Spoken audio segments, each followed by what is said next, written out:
স্বাগতম দর্শক, আপনারা দেখছেন সময়ের ডায়েরি। আজ আমরা মধ্যপ্রাচ্যের এক জ্বলন্ত ইস্যু নিয়ে আলোচনা করব, ইসরায়েল ও ইরানের ক্রমবর্ধমান সংঘাত। দীর্ঘদিনের চাপা উত্তেজনা এখন প্রকাশ্য বৈরিতায় রূপ নিয়েছে। এই সংঘাতের কারণ কি? এর আঞ্চলিক ও আন্তর্জাতিক প্রভাবই বা কতটা? চলুন সময়ের স্রোতে ভেসে সেই প্রশ্নের উত্তর খোঁজা যাক। ইসরায়েল এবং ইরানের সম্পর্ক সবসময় এমন তিক্ত ছিল না। শাহের শাসনামলে ইসরায়েল ও ইরানের মধ্যে বন্ধুত্বপূর্ণ সম্পর্ক বিদ্যমান ছিল, কিন্তু ১৯৭৯ সালে ইসলামী বিপ্লবের পর পরিস্থিতি নাটকীয়ভাবে পাল্টে যায়।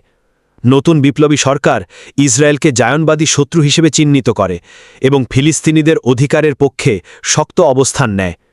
সেই থেকে শুরু হয় দুই দেশের মধ্যে ছায়াযুদ্ধ এবং একে অপরের প্রতি অবিশ্বাস। এই সংঘাতের মূলে রয়েছে বেশ কয়েকটি জটিল কারণ।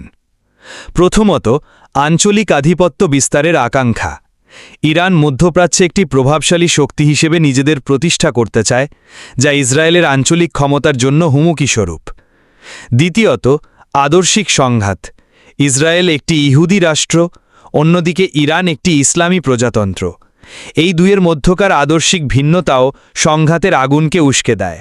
সাম্প্রতিক মাসগুলোতে ইসরায়েল ও ইরানের মধ্যে উত্তেজনা আরও বেড়েছে। ইসরায়েলের বেশ কিছু হামলায় ইরানের সামরিক কমান্ডার এবং গুরুত্বপূর্ণ বিজ্ঞানীরা নিহত হয়েছেন বলে অভিযোগ রয়েছে, যদিও ইসরায়েল আনুষ্ঠানিকভাবে এসব হামলার দায় স্বীকার করেনি। এই পরিস্থিতিতে বিশ্ব নেতারা গভীরভাবে উদ্বিগ্ন। যুক্তরাষ্ট্র ইসরায়েলের প্রতি তাদের সমর্থন পুনর্ব্যক্ত করেছে, অন্যদিকে রাশিয়া ও চীন ইরানের সাথে তাদের সম্পর্ক বজায় রেখেছে।